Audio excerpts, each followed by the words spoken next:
Good evening बच्चों। Last term तक हम लोगों ने हावर्थ स्ट्रक्चर पढ़ लिए थे। लास्ट टर्म तक हम लोगों ने हावर्थ स्ट्रक्चर पढ़ लिया था ग्लूकोज का। बोलो, लास्ट टर्म तक हमने हावर्थ स्ट्रक्चर पढ़ लिया था ना ग्लूकोज का। 6 मेंबर्ड रिंग पायरान स्ट्रक्चर बोलते हैं। ये रहा फर्स्ट कार्बन, ये रहा सेकंड कार्बन, ये रहा थर्ड कार्बन, ये रहा फोर्थ, ये रहा फिफ्थ और ये रहा सिक्स्थ। यही तो है 6 मेंबर्ड। अच्छा, ये ड्राइव्ड किससे है? पायरान से है ना। ये ड्राइव्ड किससे है? पायरान से है ना, इसीलिए इसको पायरानोज स्ट्रक्चर भी बोलते हैं। ठीक है, अब इसके अंदर दो स्ट्रक्चर बहुत आसानी से बना सकते हो। बताओ, मैं जैसे अल्फा डी ग्लूकोपायरानोज बना रहा हूं। अगर OH राइट हैंड साइड है तो वो नीचे की तरफ आएंगे। जो ग्रुप राइट हैंड साइड होते हैं वो नीचे की तरफ आते हैं, जो ग्रुप लेफ्ट हैंड साइड होते हैं वो ऊपर की तरफ आते हैं। तो OH नीचे की तरफ है तो इसका नाम हो गया अल्फा डी ग्लूकोपायरानोज। ग्लूकोपायरानोज, अरे पायरान से ड्राइव किया गया ना, तो पायरानोज स्ट्रक्चर है। सेकंड कार्बन पे OH नीचे की तरफ, थर्ड पे OH ऊपर की तरफ, फोर्थ पे OH नीचे की तरफ, ये तो फिफ्थ, और ये रहा सिक्स्थ CH2OH। जितनी पोजीशन रह गई सभी पर H लगा दो। ये वाला जो कार्बन है ना, ये वाला कार्बन, ये मेरे प्यारे बच्चों, ये वाला कार्बन हेमी एसिटाइलिक कार्बन है। हेमी एसिटाइलिक कार्बन है ये। इस कार्बन, अगर ये कार्बन फ्री है, मेरी बात समझ रहे? अगर ये कार्बन फ्री है, अगर ये कार्बन फ्री है ना, तो फिर ये, अगर ये कार्बन फ्री है, सुन रहे हैं, अगर ये कार्बन फ्री है तो ये दोबारा से, ये H अगर दोबारा से ऑक्सीजन को मिल जाएगा तो it will be converted into aldehyde. It will be converted into aldehyde. अगर हेमी एसिटाइलिक कार्बन अगर फ्री है तो ऐसी शुगर्स को बोला जाएगा रिड्यूसिंग शुगर। अभी समझाता हूं रिड्यूसिंग क्या वर्ड है। ऐसी शुगर या ऐसे कार्बोहाइड्रेट को रिड्यूसिंग शुगर बोला जाता है जिसमें हेमी एसिटाइलिक कार्बन फ्री हो। हेमी एसिटाइलिक कार्बन वो कार्बन होता है जो ईथर से भी जुड़ा हो और अल्कोहल से भी जुड़ा हो। अगर ये वाला कार्बन कहीं फ्री है तो ये दोबारा से कन्वर्ट हो सकता है एल्डिहाइड में, और अगर वो दोबारा से कन्वर्ट हो सकता है एल्डिहाइड में तो वो टॉलिंस रिएजेंट, फेलिन सॉल्यूशन और बेनेडिक्ट सॉल्यूशन को रिड्यूस करेगा। ये कहानी अभी बाद में है। तो मैंने अल्फा डी ग्लूकोपायरानोज का स्ट्रक्चर बना दिया है। अगर मैं इसी में बीटा डी ग्लूकोपायरानोज का स्ट्रक्चर बनाऊं तो बहुत आसान है। OH ऊपर की तरफ, फिर OH second position, third position, fourth position, fifth, sixth, तो यहां पे जोड़ दिया CH2OH। ये H, ये H, ये H और ये H और ये H। तो इसका नाम क्या है जरा बता दो? इसका नाम है बीटा डी ग्लूकोपायरानोज। इसका नाम है बीटा डी ग्लूकोपायरानोज। इसका नाम बीटा डी ग्लूकोपायरानोज है। तो ये हावर्थ स्ट्रक्चर है ग्लूकोज के। These are the Haworth structure of glucose. Glucose के हावर्थ स्ट्रक्चर है ये सब। समझ गए? बोलो, बात समझ गए? अब बात सुनो इधर। अगर एनोमेरिक कार्बन को छोड़कर किसी जगह आप रोटेशन को बदलते हैं H और OH की, तो उसे ईपीमर बोला जाता है। और ग्लूकोज का C4 ईपीमर गैलेक्टोज है। डू यू अंडरस्टैंड क्या बोला मैंने? कि ग्लूकोज का C4 ईपीमर गैलेक्टोज है। जैसे मान लो अगर मैं आपसे पूछूं बीटा डी गैलेक्टोज बना दो, आपसे मैं बोलूं बीटा डी गैलेक्टोज बना दो, तो बीटा डी गैलेक्टोज क्या है? C4 ईपीमर है ग्लूकोज का। ग्लूकोज का C4 ईपीमर है गैलेक्टोज। तो C4 ईपीमर कैसे बनाएंगे जरा देखो। मैंने क्या बोला? फोर्थ पोजीशन पर H और OH की रोटेशन बदल दो। एनोमेरिक कार्बन को छोड़कर, एनोमेरिक कार्बन मतलब Hemy acetylic carbon, anomeric carbon को छोड़कर अगर किसी भी जगह पर H और OH की रोटेशन को बदलते हो कायरल कार्बन पर, तो वो ईपीमर कहलाते हैं। Epimer is also a diastereomer and anomeric carbon जैसे alpha D glucose, beta D glucose, ये दोनों भी एनोमर्स हैं। और ये इसमें जो रोटेशन होती है वो हेमी एसिटाइलिक कार्बन पे बदलती है। ये भी डाइस्टीरियोमर है, बट अगर कार्बन हेमी एसिटाइलिक कार्बन पर अगर H और OH की रोटेशन बदलते हो तो एनोमर्स बनते हैं। और अगर आप इनको छोड़कर किसी और कार्बन पर H और OH की रोटेशन बदलते हो तो उन्हें ईपीमर्स बोला जाता है। क्या बोला जाता है? ईपीमर्स बोला जाता है। तो हम क्या बनाने जा रहे हैं? हम बनाने जा रहे हैं बीटा डी गैलेक्टोज। यूज होगा बेटा ये लैक्टोज में।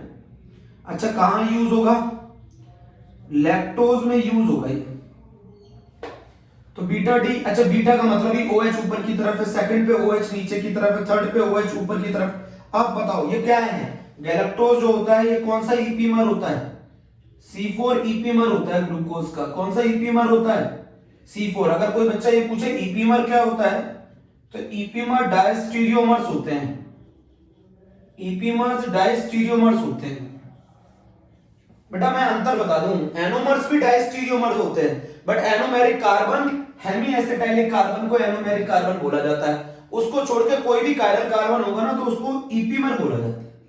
अच्छा ये फोर्थ पोजीशन पे भी रोटेशन बदल दो H और OH की, तो ये बन जाएगा, इसका ये स्ट्रक्चर होगा बीटा डी गैलेक्टोज का। ये स्ट्रक्चर होगा बीटा डी गैलेक्टोज का, नोट कर लो। ये स्ट्रक्चर होगा बीटा डी गैलेक्टोज का।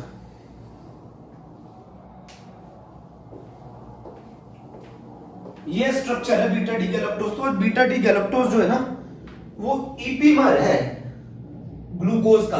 किस पोजीशन पे अगर आप H और OH की रोटेशन बदल दो, फोर्थ कार्बन पर अगर आप H और OH की रोटेशन को बदल देते हो तो ये C4 ईपीमर कहलाएगा। कौन सा ईपीमर कहलाएगा? कोई पूछ ले ईपीमर क्या है, तो ईपीमर डायस्टीरियोमर है। ईपीमर डायस्टीरियोमर्स है। समझ गए नहीं समझे? चलो आगे चल रहे हैं। तो मैं म्यूटर रोटेशन बता रहा था, म्यूटर रोटेशन भी बता रहा था। पहले रफ कर दूं इतना। हावर्थ स्ट्रक्चर पढ़ रहे थे ग्लूकोज का, हावर्थ स्ट्रक्चर पढ़ रहे थे। अच्छा कार्बोहाइड्रेट का टेस्ट कौन सा होता है? मॉलिस टेस्ट होता है। कार्बोहाइड्रेट का अगर डिटेक्शन करना हो तो किस टेस्ट से करते हैं? मॉलिस टेस्ट से करते हैं। नहीं सुना नहीं? कार्बोहाइड्रेट का डिटेक्शन करना हो ना, कार्बोहाइड्रेट का डिटेक्शन करना हो ना तो मॉलिस टेस्ट से करते हैं। ये नोट कर लेना, ये फॉर जी एग्जाम है ना, ये जी में पूछा गया था। दूसरा ग्लूकोज और फ्रक्टोज, ग्लूकोज और फ्रक्टोज के बीच का जो डिफरेंस होता है ना वो सेली-बनॉफ टेस्ट होता है। ये एनसीईआरटी में मेंशन नहीं है, ये एनसीईआरटी में मेंशन नहीं है बेटा, है ना ग्लूकोज और फ्रक्टोज।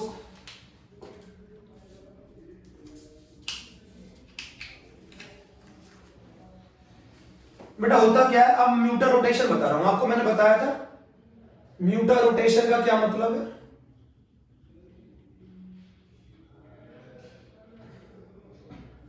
जैसे आप अल्फा डी ग्लूकोज ले लो, इसको वाटर में डाल दो।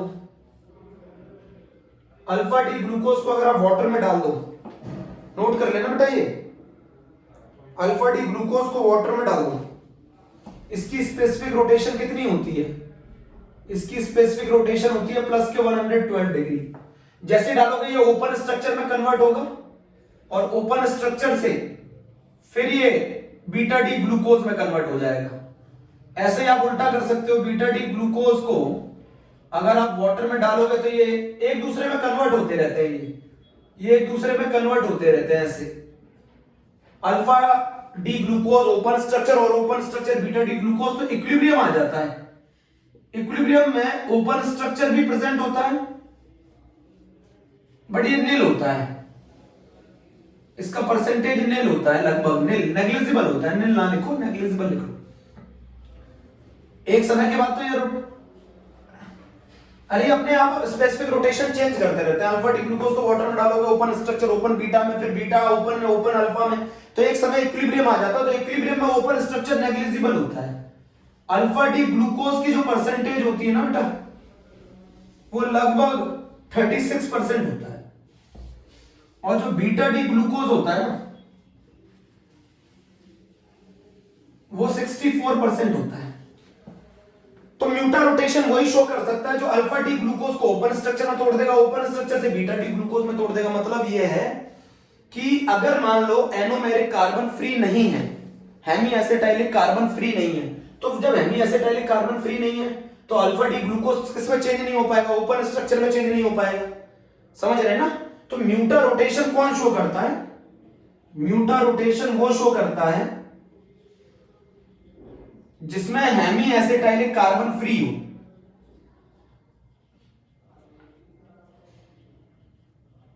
हेमी एसिटाइलिक कार्बन फ्री हो। म्यूटा रोटेशन वो शो करता है जिसमें हेमी एसिटाइलिक कार्बन फ्री हो। क्या मतलब है इसका? म्यूटा रोटेशन वो शो करता है जिसमें हेमी एसिटाइलिक कार्बन फ्री हो। अरे भैया म्यूटा रोटेशन को शो करने के लिए ओपन स्ट्रक्चर में कन्वर्ट होना पड़ेगा ना।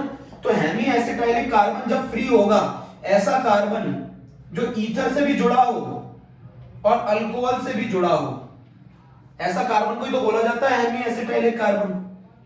अगर ये मान लो ये कहीं इन्वॉल्व है बॉन्डिंग में, अगर ये कहीं इन्वॉल्व है तो ये H नहीं होगा। H नहीं होगा तो ये ओपन स्ट्रक्चर में कन्वर्ट नहीं हो पाएगा। अगर हेमी एसिटाइलिक कार्बन फ्री नहीं होगा ना, तो वो ओपन स्ट्रक्चर में कन्वर्ट नहीं हो पाएगा। ओपन स्ट्रक्चर में कन्वर्ट नहीं होगा तो ये फिर बीटा डी ग्लूकोज में कन्वर्ट नहीं हो पाएगा। तो अल्फा डी ग्लूकोज ओपन में ओपन बीटा डी में, फिर बीटा डी ओपन में ओपन अल्फा में। इसी को कहते हैं म्यूटा रोटेशन, स्पेसिफिक रोटेशन में चेंज आना। फिर आकर एक समय के बाद इक्विलिब्रियम आ जाता है तो उसमें ये तीनों प्रेजेंट होते हैं। ये 64% होता है, ये 36 और ये लगभग नेग्लिजिबल होता है। ये इक्विलिब्रियम मिक्सचर है, ये इक्विलिब्रियम मिक्सचर है, इसके अंदर तीनों प्रेजेंट होते हैं। तो म्यूटा रोटेशन वही शो कर सकता है जिसके अंदर हेमी एसिटाइलिक कार्बन फ्री हो।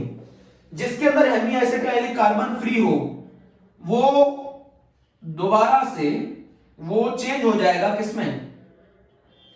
वो चेंज हो जाएगा ओपन स्ट्रक्चर में। ओपन स्ट्रक्चर में वो चेंज हो जाएगा ओपन स्ट्रक्चर में जिसमें हेमी एसिटाइलिक कार्बन फ्री हो। बताना यही चाहता था कि म्यूटा रोटेशन वही शो कर सकता है जिसमें हेमी एसिटाइलिक कार्बन फ्री हो। अगर हेमी एसिटाइलिक कार्बन फ्री नहीं होगा तो alpha D glucose beta D glucose में कन्वर्ट नहीं हो सकता। क्यों? बीच में अल्फा डी ग्लूकोज ओपन में, ओपन से फिर बीटा डी में, फिर बीटा डी ओपन में, ओपन से अल्फा डी ग्लूकोज में। समझ गए नहीं समझे? इसको कहते हैं म्यूटा रोटेशन।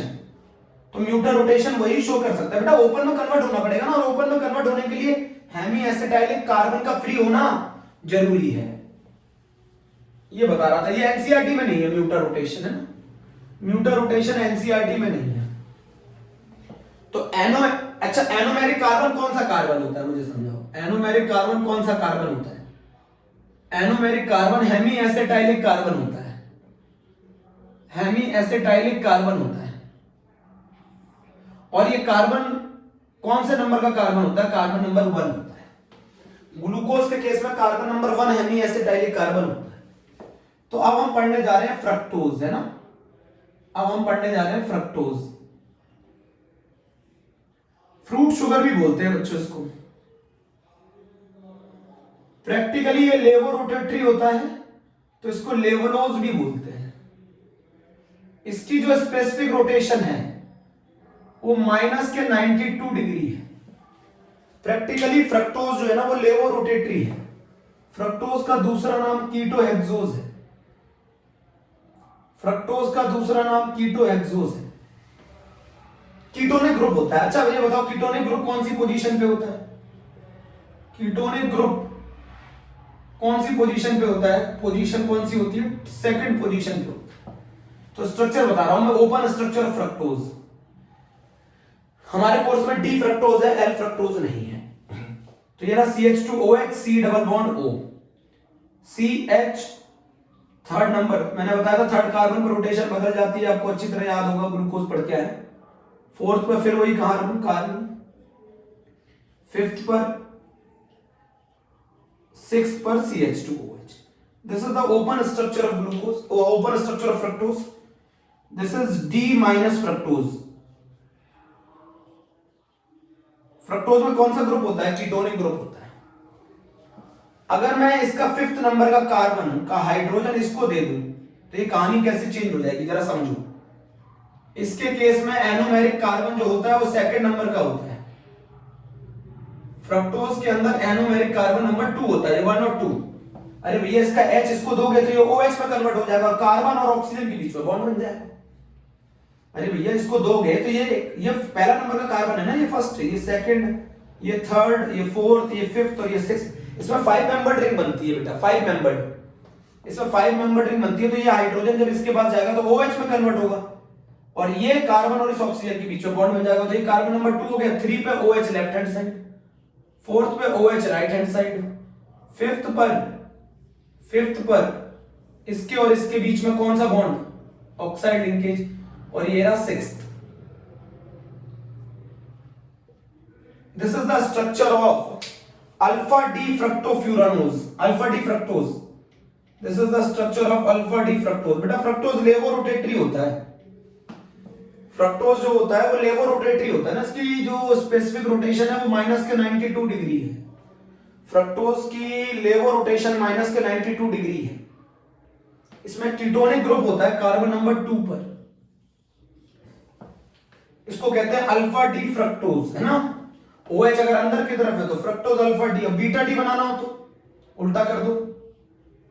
इसमें एनोमेरिक कार्बन कौन सा होता है, कार्बन नंबर 2 होता है फ्रक्टोज में, फ्रक्टोज में कार्बन नंबर 2 होता है बेटा, ग्लूकोज में कार्बन नंबर 1 होता है, ग्लूकोज में कार्बन नंबर 1 होता है। थर्ड पे फोर्थ पे rotation right hand side, fifth पर इसके और इसके बीच में ऑक्साइड लिंकेज, फिर सिक्स्थ पर CH2OH है। ये H, ये H, ये H, ये कहानी है। इसको कहते हैं बीटा डी फ्रक्टोज, है ना।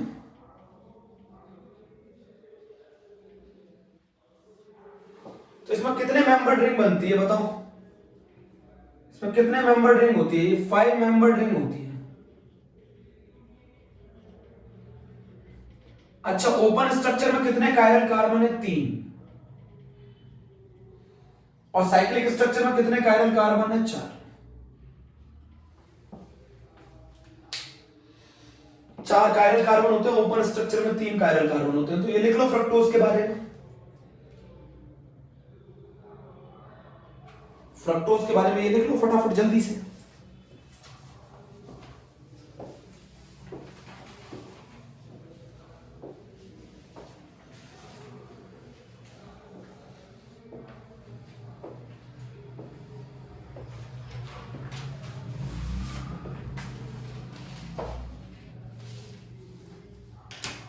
इसमें इस वाले कार्बन को हेमीकीटेलिक बोलेंगे, उसमें हेमी एसिटेलिक बोलते हैं, इसमें हेमीकीटेलिक बोलते हैं,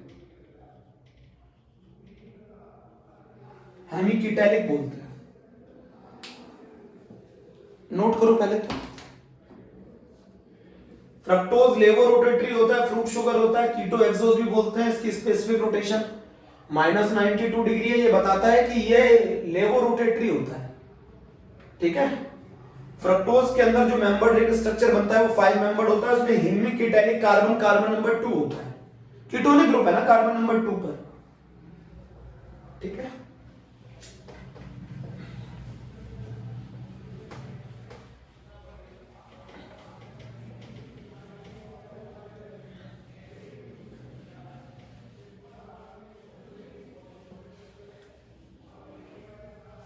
अब बात आती है बड़ी सिंपल सी, बता रहा हूं मैं आगे। नोट कर लिया फ्रक्टोज का, फ्रक्टोज का नोट कर लो। अब 2 तरीके की शुगर होती है, एक रिड्यूसिंग शुगर और एक नॉन रिड्यूसिंग शुगर। बच्चों, एक रिड्यूसिंग शुगर और एक non reducing sugar. Difference between non reducing and reducing sugar, पहले मतलब समझ लेते हैं। Difference between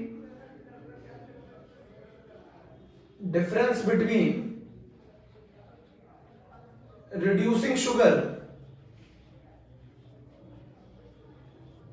and non-reducing sugar.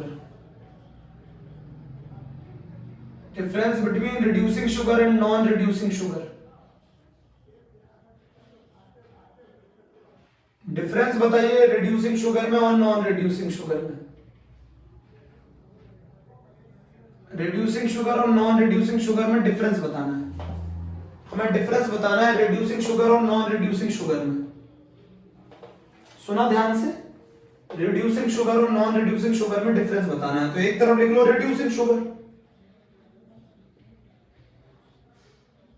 CBSE में सिर्फ डेफिनेशन है, एक तरफ लिख लो नॉन रिड्यूसिंग शुगर।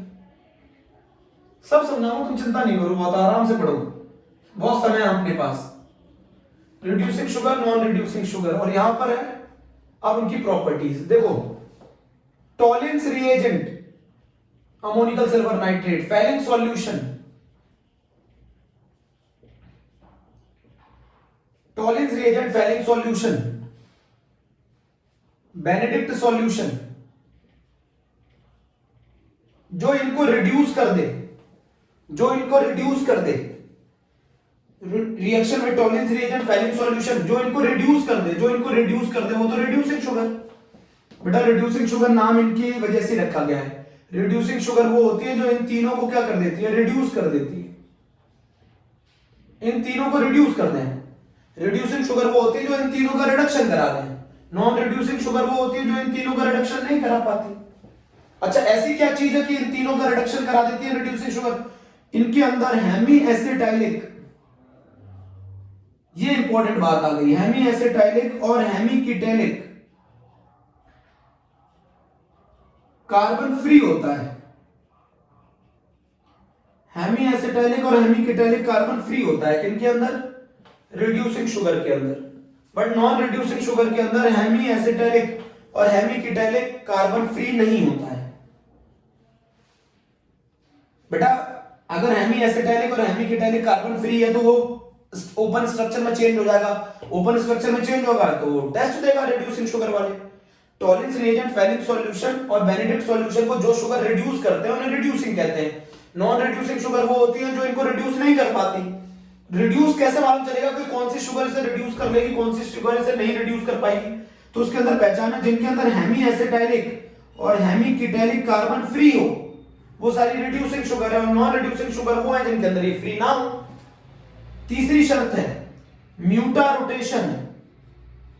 म्यूटा रोटेशन वही शो कर सकता है जिसके अंदर हेमी एसिटाइलिक और हेमी कीटैलिक कार्बन फ्री हो, वो शो नहीं कर सकता जिसके अंदर हेमी एसिटाइलिक और हेमी कीटैलिक कार्बन फ्री ना हो।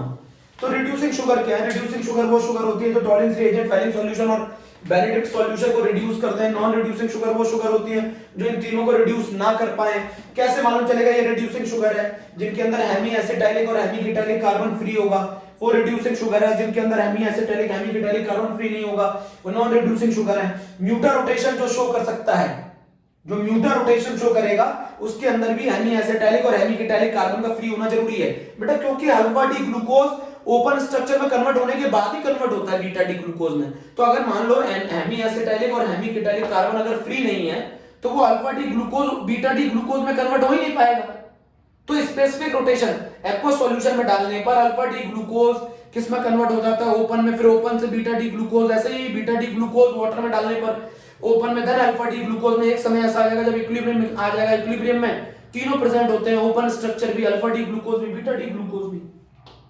तो म्यूटा रोटेशन के लिए भी हेमी एसिटाइलिक और हेमी कीटैलिक कार्बन का फ्री होना जरूरी है। समझ गए?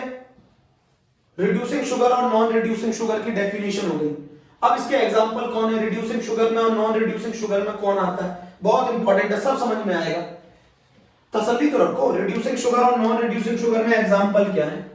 रिड्यूसिंग शुगर और नॉन रिड्यूसिंग शुगर में एग्जांपल क्या है? तो बताओ। रिड्यूसिंग शुगर के एग्जांपल है जितने मोनोसैकेराइड्स हैं, ऑल मोनोसैकेराइड्स, ऑल मोनोसैकेराइड इसके एग्जांपल हैं। ऑल डायासैकेराइड्स, ऑल डायासैकेराइड इसके एग्जांपल है एक्सेप्ट सुक्रोज। आप समझ गए होंगे सुक्रोज में ऐसा क्या होता है। सुक्रोज के अंदर हेमी एसिटाइलिक कार्बन फ्री नहीं होता, और जिसके अंदर हेमी एसिटाइलिक कार्बन फ्री नहीं होता है वो रिड्यूसिंग शुगर नहीं हो सकता। यही रीजन है जो आईआईटी बार बार पूछता है। ऑल डाइसैकेराइड एग्जांपल लिखो। ग्लूकोज रिड्यूसिंग शुगर है, फ्रक्टोज रिड्यूसिंग शुगर है, ग्लूकोज रिड्यूसिंग शुगर है, फ्रक्टोज रिड्यूसिंग शुगर है, लैक्टोज रिड्यूसिंग शुगर है, माल्टोज रिड्यूसिंग शुगर है, ये सब रिड्यूसिंग शुगर है। रिड्यूसिंग शुगर वो शुगर होती हैं जो टॉलिंस रिएजेंट और फेलिंग सॉल्यूशन को रिड्यूस कर देती हैं। इनके पास हेमी एसिटाइलिक या हेमी कीटैलिक कार्बन फ्री होता है। ये सब म्यूटा रोटेशन शो करते हैं। नॉन रिड्यूसिंग शुगर कौन कौन है? सुक्रोज है, नॉन रिड्यूसिंग शुगर है। इसके अलावा जितने भी पॉलीसैकेराइड्स हैं, जितने भी पॉलीसैकेराइड्स हैं वो सब भी नॉन रिड्यूसिंग शुगर हैं, जैसे स्टार्च, जैसे सेलुलोज। अच्छा क्यों है नॉन रिड्यूसिंग शुगर? बिकॉज इनके अंदर हेमी एसिटाइलिक या hemi ketalic carbon not free, hemi acetylic और हेमी कीटैलिक कार्बन फ्री नहीं होता, स्टार्च और सेलुलोज, क्योंकि इनके अंदर हेमी एसिटाइलिक और हेमी कीटैलिक कार्बन फ्री नहीं होता। तो रिड्यूसिंग शुगर के लिए शर्त है कि उनके अंदर हेमी एसिटाइलिक और हेमी कीटैलिक कार्बन का फ्री होना। तो रिड्यूसिंग शुगर वो है जो टॉलिंस रिएजेंट, फेलिंग सॉल्यूशन और बेनेडिक्ट सॉल्यूशन को रिड्यूस करते हैं, उनको रिड्यूसिंग शुगर कहते हैं। और मोनोसैकेराइड एंड डायसैकेराइड एक्सेप्ट सुक्रोज और reducing sugar. Non reducing sugar क्या है? Sucrose, polysaccharide. इनके अंदर शर्त क्या है? बिकॉज इनके अंदर हेमी एसिटाइलिक कार्बन फ्री नहीं होता या हेमी कीटैलिक। बात समझ में आ गई? तो रिड्यूसिंग शुगर और नॉन रिड्यूसिंग शुगर हम पहचान लेंगे। अभी मैं स्ट्रक्चर से भी समझाऊंगा रिड्यूसिंग शुगर और नॉन रिड्यूसिंग शुगर क्या होता है। तो ईपीमर समझ में आ गया। डाइस्टीरियोमर्स होते हैं जब हम H और OH की रोटेशन एनोमेरिक कार्बन को छोड़कर किसी भी जगह बदलेंगे ना, तो उसे ईपीमर बोला जाता है। और अगर आप एनोमेरिक कार्बन पर H और OH की रोटेशन बदलेंगे तो उसको एनोमर्स बोला जाता है। एनोमेरिक कार्बन जो होता है वो ग्लूकोज के केस में कार्बन नंबर 1 होता है और फ्रक्टोज के केस में कार्बन नंबर 2 होता है।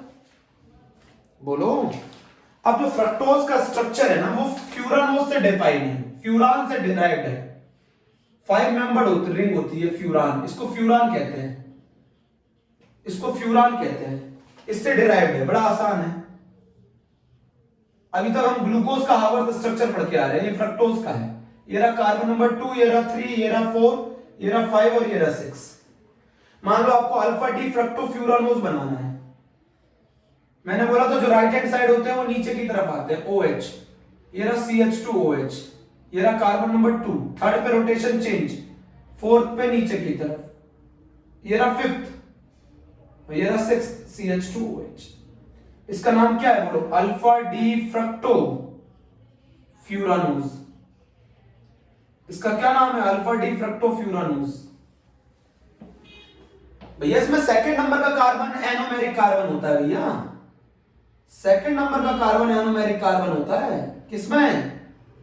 फ्रक्टोज में। ग्लूकोज में फर्स्ट नंबर का होता है। इसका नाम अल्फा डी फ्रक्टो फ्यूरानोज। अच्छा बीटा डी बनाना चाहोगे?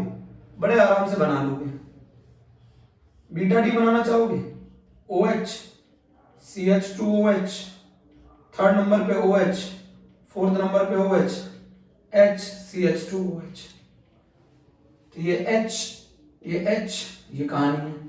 ये क्या रहेगा? Beta D fructo furanose. Beta D fructo furanose. ये alpha D fructo furanose, this is beta D fructo furanose. समझ गए? तो ये दोनों कौन हुए एक दूसरे के? ये दोनों कौन हुए एक दूसरे के? एनोमर्स हुए। ये दोनों एक दूसरे के क्या हुए? एनोमर्स हुए। तो इसमें कार्बन नंबर 2 होता है। एक क्वेश्चन और आता है बच्चों की तरफ से जो सिखा रहा हूं। एक क्वेश्चन और आता है, रफ कर दो। ये नंबरिंग लिख लो बड़े आसानी से, स्क्रीनशॉट ले लो, स्क्रीनशॉट ले लो। ठीक है। अब मैं आपको एक चीज और बताऊं, उसमें बड़ी ध्यान से सुनना मेरी बात को, है ना। एक चीज और बता रहा हूं आपको, और वो चीज ये है, एक तो सबसे इंपॉर्टेंट देखो, टॉलिंस रिएजेंट। अब क्वेश्चन पूछा जाता है टॉलिंस रिएजेंट, फेलिंग सॉल्यूशन और Benedict solution. Tollens solution, Benedict solution. असली में ये टेस्ट एल्डिहाइड देते हैं, कीटोन नहीं देते। Tollens reagent test, Fehling solution test, Benedict solution test aldehyde देते हैं। एल्डिहाइड किस में प्रेजेंट है? ग्लूकोज में। वो भी ये टेस्ट देता है क्योंकि उसमें तो एल्डिहाइड ग्रुप है। कीटोनिक ग्रुप किस में प्रेजेंट है? फ्रक्टोज में। फिर भी कीटोन देता है, फ्रक्टोज देता है, सॉरी। आपको मालूम है टॉलिंस रिएजेंट, फेलिंग सॉल्यूशन और बेनेडिक्ट सॉल्यूशन को कौन रिड्यूस कर सकते हैं? एल्डिहाइड रिड्यूस कर सकते हैं। कीटोन रिड्यूस नहीं कर पाते हैं। तो ग्लूकोज के अंदर एल्डिहाइड ग्रुप है तो ग्लूकोज तो ये टेस्ट देगा। फ्रक्टोज क्यों दे रहा है ये टेस्ट जबकि उसमें तो कीटोनिक ग्रुप है? बेटा फ्रक्टोज इसलिए दे रहा है, इसके एक स्पेशल, इसमें अल्फा हाइड्रोक्सी कीटोन भी ये टेस्ट देते हैं। और फ्रक्टोज के अंदर अल्फा हाइड्रोक्सी कीटोन होता है, जिसकी वजह से कीटोनिक ग्रुप होने के बावजूद भी ये टेस्ट देता है। अब अल्फा हाइड्रोक्सी कीटोन जानते हैं? नहीं जानते। ये का ये मान लो ये रहा, मैंने लिखा है, this is called alpha hydroxy. Ketone से जुड़ा हुआ पहला कार्बन अल्फा कार्बन, उससे जुड़ा हुआ OH अल्फा OH है ना, अल्फा हाइड्रोक्सी। अगर मैं इसके अंदर टॉटोमेरिज्म लगाऊं तो ये पहले इनॉल में कन्वर्ट होगा। इनॉल में कैसे कन्वर्ट होगा, ये H इसके पास चला जाएगा, ये डबल बॉन्ड इधर चला जाएगा, तो ये अल्फा हाइड्रोक्सी कीटोन भी देते हैं ये टेस्ट। तो ये क्या बन जाएगा बताओ, ये बन जाएगा CH2O double bond COH R, सही है। इस फॉर्म को बोलते हैं इनॉल फॉर्म। क्या फॉर्म बोलते हैं जरा, इनॉल फॉर्म बोलते हैं, CHOH सॉरी, इनॉल फॉर्म बोलते हैं। अल्फा हाइड्रोक्सी कीटोन है ना, अल्फा हाइड्रोक्सी कीटोन। बेटा इसका H इसके पास चला जाएगा, इसका H इसके पास चला जाएगा, ये डबल बॉन्ड इधर आ जाएगा, तो ये बनेगा इनॉल फॉर्म। इनॉल फर्दर टॉटोमेरिज्म करके किसमें कन्वर्ट हो जाता है, एल्डिहाइड में। इनॉल फर्दर टॉटोमेरिज्म करके एल्डिहाइड में कन्वर्ट हो जाता है, इनॉल फर्दर टॉटोमेरिज्म करके एल्डिहाइड में कन्वर्ट हो जाता है। इसीलिए जब अल्फा हाइड्रोक्सी कीटोन में टॉटोमेरिज्म करोगे तो वो किस में कन्वर्ट होता है, इनॉल में। इनॉल किस में कन्वर्ट होता है, एल्डिहाइड में। और एल्डिहाइड किसके टेस्ट देते हैं, Tollens reagent test, Fehling solution test और बेनेडिक्ट सॉल्यूशन टेस्ट देते हैं। भैया क्यों दे रहा है, क्योंकि फ्रक्टोज के अंदर अल्फा हाइड्रोक्सी कीटोन है। अल्फा हाइड्रोक्सी कीटोन को जैसे ही आप इस बेसिक, ये सारी कंडीशन बेसिक मीडियम में होती है, तो जैसे ही आप अल्फा हाइड्रोक्सी कीटोन को बेसिक मीडियम में डालेंगे वैसे ही वो कन्वर्ट कर लेगा अपने आप को इनॉल में, और इनॉल कन्वर्ट कर लेगा अपने आप को एल्डिहाइड में, और एल्डिहाइड ये तीनों की टेस्ट देता है। तो एक तरीके से देखा जाए तो भले ही अल्फा हाइड्रोक्सी कीटोन है, बट वो कन्वर्ट किस में हो जाता है, बेसिक मीडियम में, एल्डिहाइड में। और एल्डिहाइड में कन्वर्ट होने के बाद वो इसीलिए वो टेस्ट देता है। इसीलिए फ्रक्टोज के पास कीटोनिक ग्रुप होने के बावजूद भी वो टॉलिंस रिएजेंट, फेलिंग सॉल्यूशन और बेनेडिक्ट सॉल्यूशन टेस्ट देता है। तो रिड्यूसिंग शुगर वो होती है जो टॉलिंस रिएजेंट, फेलिंग सॉल्यूशन और बेनेडिक्ट सॉल्यूशन को रिड्यूस कर दे।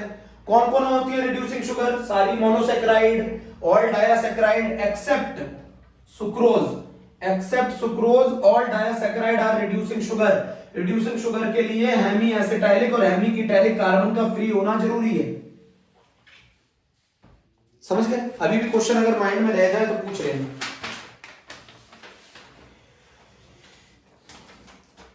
तो डायासैकेराइड्स सुन लिया, दो तरीके के होते हैं, एक रिड्यूसिंग एक नॉन रिड्यूसिंग। जिसमें हेमी एसिटाइलिक कार्बन फ्री है वो रिड्यूसिंग है, जिनमें हेमी एसिटाइलिक कार्बन फ्री नहीं है वो नॉन रिड्यूसिंग है। और रिड्यूसिंग में आते हैं माल्टोज, लैक्टोज, और नॉन रिड्यूसिंग में आता है सुक्रोज। अरे भैया माल्टोज, लैक्टोज, इन सभी का मॉलिक्यूलर फॉर्मूला एक ही होता है। चलो अब मैं ईपीमर की डेफिनेशन लिख रहा हूं, ईपीमर की डेफिनेशन लिख रहा हूं, ईपीमर की डेफिनेशन लिख रहा हूं। Such type of diastereomers, such type of diastereomers in carbohydrate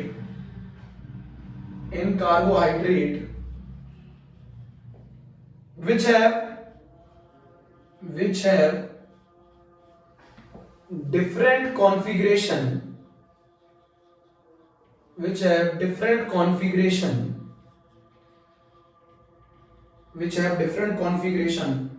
only on chiral carbon, except anomeric carbon। और एनोमेरिक कार्बन किसमें प्रेजेंट होता है, साइक्लिक स्ट्रक्चर में। जैसे डी ग्लूकोज का C2 ईपीमर होता है D mannose, C2 epimer. D glucose का C3 ईपीमर डी एलोज होता है। डी ग्लूकोज का C4 ईपीमर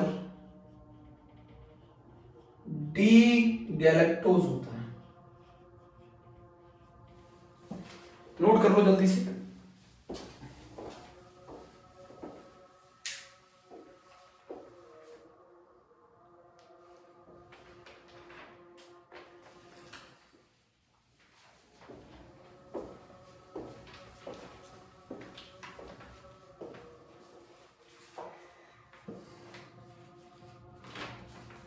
रफ कर दूं?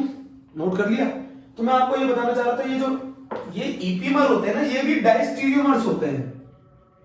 ईपीमर भी डायस्टीरियोमर्स होते हैं। ईपीमर भी डायस्टीरियोमर्स होते हैं ना, ईपीमर भी डायस्टीरियोमर्स होते हैं। तो डी ग्लूकोज का डायस्टीरियोमर्स, डी ग्लूकोज का डायस्टीरियोमर्स, ये कहानी सुन लो। तो डी ग्लूकोज का C2 ईपीमर डी मैनोज होता है, C3 ईपीमर डी एलोज होता है, C4 ईपीमर डी गैलेक्टोज होता है। नोट कर लिया सही से? अब हम पढ़ने जा रहे हैं हाइड्रोलिसिस ऑफ डायासैकराइड्स। अब हम पढ़ने जा रहे हैं हाइड्रोलिसिस ऑफ डायासैकराइड्स, है ना? हाइड्रोलिसिस ऑफ डायासैकराइड पढ़ने जा रहे हैं। नोट करोगे? हाइड्रोलिसिस ऑफ डायासैकराइड, है ना? डायासैकराइड मालूम है ना, जो हाइड्रोलिसिस करने पे 2 मोनोसैकराइड यूनिट देते हैं। तो हाइड्रोलिसिस ऑफ डायासैकराइड, सारे डायासैकराइड का एक ही फॉर्मूला होता है, C12H22O11। तो अगर मैं सुक्रोज की C12H22O11 मतलब सुक्रोज, और अगर मैं सुक्रोज की हाइड्रोलिसिस करता हूं डाइल्यूट HCl की प्रेजेंस में, तो यह देता है अल्फा डी ग्लूकोज। आप लिख सकते हो डी ग्लूकोज देता है, और डी ग्लूकोज की को और डी फ्रक्टोज देता है। D glucose and D fructose देता है। अगर मैं सुक्रोज की हाइड्रोलिसिस करता हूं तो डी ग्लूकोज और डी फ्रक्टोज देता है। किस में? या तो आप डाइल्यूट HCl की प्रेजेंस में हाइड्रोलिसिस करा दो। हाइड्रोलिसिस मालूम है ना, रिएक्शन विद वाटर।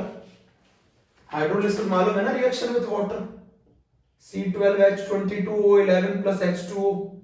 या फिर एक एंजाइम की प्रेजेंस में करवा दो, इन्वर्टेज। तो क्या मिलता है? D glucose and D fructose मिलता है। सुक्रोज की, ये सुक्रोज है बेटा, सुक्रोज है ना, सुक्रोज की स्पेसिफिक रोटेशन प्लस के 66 डिग्री होती है। मतलब सुक्रोज डेक्स्ट्रो रोटेटरी होता है। सुक्रोज कैसा रोटेटरी होता है? डेक्स्ट्रो रोटेटरी होता है। अरे भैया उसकी रोटेशन प्लस में है। डी ग्लूकोज की रोटेशन कितनी है? प्लस के 52.4 डिग्री है ना, या 7 डिग्री। इसकी स्पेसिफिक रोटेशन कितनी है? और डी फ्रक्टोज की जो स्पेसिफिक रोटेशन है वो है माइनस के 92 डिग्री, माइनस के 92 डिग्री। तो बताओ इस मिक्सचर की स्पेसिफिक रोटेशन कितनी होगी? तो मिक्सचर की स्पेसिफिक रोटेशन रफली कैलकुलेट कर रहे हैं, रफली दोनों का एवरेज होगा। तो माइनस 92 डिग्री प्लस का 52 डिग्री डिवाइडेड बाय 2 लगभग माइनस 20 डिग्री आती है। तो मुझे एक चीज समझाना बहुत ध्यान से, मुझे बताना अच्छे से, है ना, समझ में आ जाए तो। सुक्रोज पहला कैसा था? डेक्स्ट्रो रोटेटरी था। आफ्टर हाइड्रोलिसिस, आफ्टर हाइड्रोलिसिस कैसा हो गया? सुक्रोज डेक्स्ट्रो रोटेटरी था, आफ्टर हाइड्रोलिसिस कैसा हो गया? लेवो रोटेटरी हो गया। सुक्रोज डेक्स्ट्रो रोटेटरी था, आफ्टर हाइड्रोलिसिस लेवो रोटेटरी हो गया। किसके कारण? क्योंकि फ्रक्टोज की लेवो रोटेशन, क्योंकि फ्रक्टोज की लेवो रोटेशन ज्यादा है ग्लूकोज की डेक्स्ट्रो रोटेशन से, जिसके कारण मिक्सचर जो है वो लेवो रोटेटरी हो गया। तो यहां पर आप लिख सकते हैं कि इसकी रोटेशन में इन्वर्जन आ गया, रोटेशन में इन्वर्जन आ गया, रोटेशन में इन्वर्जन आ गया, इन्वर्जन।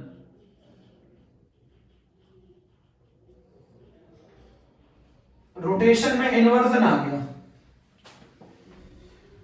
ग्लूकोज, सुक्रोज जो है वो डेक्स्ट्रो रोटेटरी है, प्लस 66 स्पेसिफिक रोटेशन है। अगर मैं उसकी हाइड्रोलिसिस कर दूं तो वो मुझे देता है D glucose and D fructose. Glucose की रोटेशन लगभग 52 डिग्री है, 52 डिग्री है, और हम रफली ले रहा हूं, एंड फ्रक्टोज की रोटेशन -92 डिग्री है, तो बताओ मिक्सचर की स्पेसिफिक रोटेशन कितनी होगी? तो मिक्सचर की जो स्पेसिफिक रोटेशन होगी वो इसका एवरेज होगी, और वो एवरेज -20 डिग्री है, मतलब मिक्सचर जो है वो लेवो रोटेटरी है। तो डेक्स्ट्रो से लेवो हो गया ना हाइड्रोलिसिस करने पर, डेक्स्ट्रो से लेवो हो गया ना हाइड्रोलिसिस करने पर, इसीलिए सुक्रोज को इनवर्ट शुगर भी बोला जाता है, सुक्रोज को इनवर्ट शुगर भी बोला जाता है। तो मैंने एक चीज बता दिया है, हाइड्रोलिसिस ऑफ डायासैकेराइड्स। ठीक है बच्चों, ओके, थैंक यू। यहां तक कर लीजिए आज। अगले टर्म पे कल भी एक वीडियो आएगा, उसको आगे आप इससे कंटिन्यू कर लीजिएगा। पॉलीसैकेराइड पढ़ना है बस, और ये हमारा कार्बोहाइड्रेट टॉपिक खत्म है ना।